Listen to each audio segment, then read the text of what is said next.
Hello दोस्तों, आप देख रहे हैं बीइंग साइंटिस्ट और चैनल में आपका स्वागत है। आज मैं बात करने वाला हूं स्टेम सेल्स की कि स्टेम सेल्स क्या होती हैं और हमारी बॉडी में ये क्यों पाई जाती हैं और इनका क्या काम होता है। तो बिना देर किए चलिए शुरू करते हैं।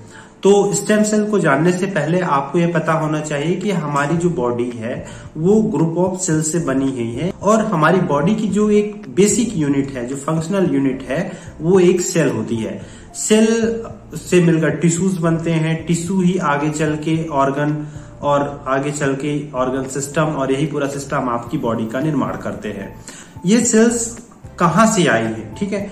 तो ये सेल, इसके पीछे यदि हम थोड़ा और बैक चले तो हमें पता चलेगा कि ये सभी सेल्स जो आई हैं वो स्टेम सेल्स की देन है। स्टेम सेल एक ऐसी सेल होती है जो आगे चलकर प्रोलिफरेशन यानी कि उसके पास एक क्षमता पाई जाती है कि वो विभिन्न प्रकार की सेल्स का निर्माण कर सकते हैं। जैसे कि आपकी बॉडी में ब्रेन में अलग टाइप की सेल्स पाई जाएंगी, लीवर में अलग टाइप की सेल्स होंगी और जो आपके हाथ हैं, टिश्यूज हैं, वहां पे वो अलग टाइप के सेल्स वहां पे प्रेजेंट होती हैं।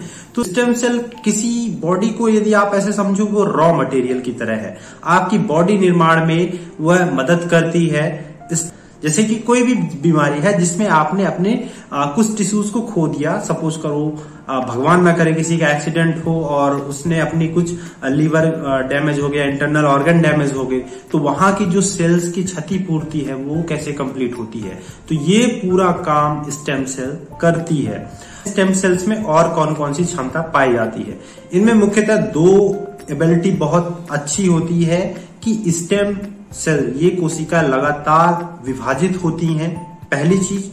दूसरी चीज है, ये विभाजित होती तो है, साथ में ही ये अलग अलग प्रकार की कोशिकाओं का निर्माण करते हैं। बॉडी के अंदर जब मैं बात कर रहा हूं, इतना मैं वीडियो बना रहा हूं, तो मेरे अंदर बहुत सारी सेल्स डेड हो रही हैं अपने आप और नई सेल्स का रिप्लेसमेंट हो रहा होता है।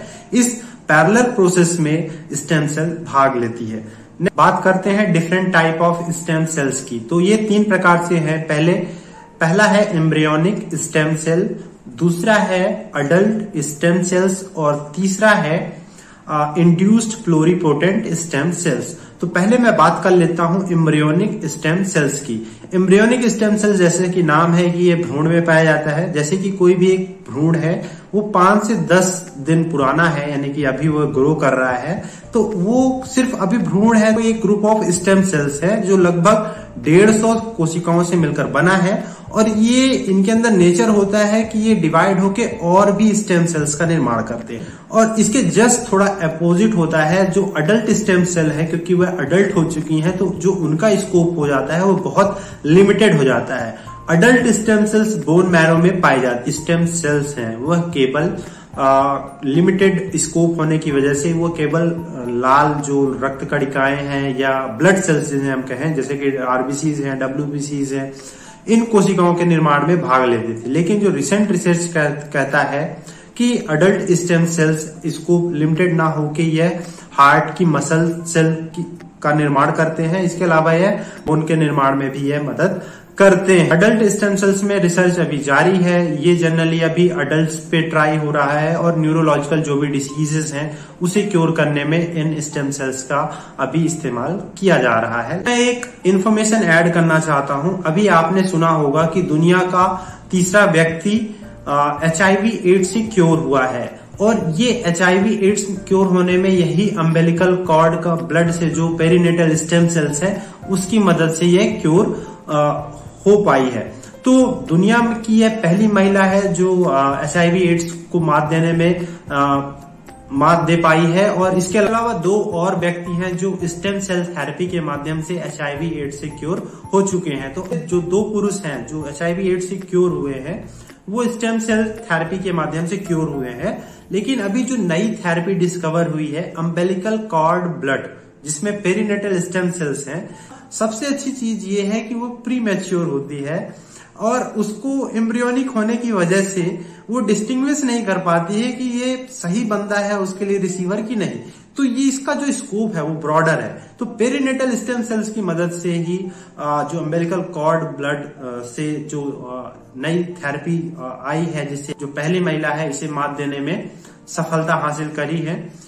तो ये भविष्य के लिए भी दरवाजे खोलता है पेरीनेटल स्टेम सेल्स। हम बात करते हैं इंड्यूस्ड प्लूरीपोटेंट स्टेम सेल्स की। इंड्यूस्ड का मतलब होता है बढ़ाने से, इंड्यूस्ड यानी कि हम बढ़ाते हैं। ऐसे स्टेम सेल्स जो हम लैब में ग्रो कराते हैं, लैब में कल्चर करा के हम प्राप्त करते हैं, ये जनरली किसी बॉडी से लिया जाता है जो, और उसे रिप्रोग्राम करके और कुल मिला के अंडर लेबोरेटरी कंडीशन में हम उसे कल्चर करा के ग्रो कराते हैं। इसका काम वैसे ही होता है जैसे कि एम्ब्रियोनिक स्टेम सेल्स का होता है, जिनमें प्लूरीपोटेंसी की क्षमता पाई जाती है। तो दोस्तों ये तो बात हुई स्टेम सेल्स की बहुत ही ब्रीफ में। आपसे फिर मिलेंगे नेक्स्ट किसी इंटरेस्टिंग वीडियो के साथ। तब तक के लिए जय विज्ञान दोस्तों।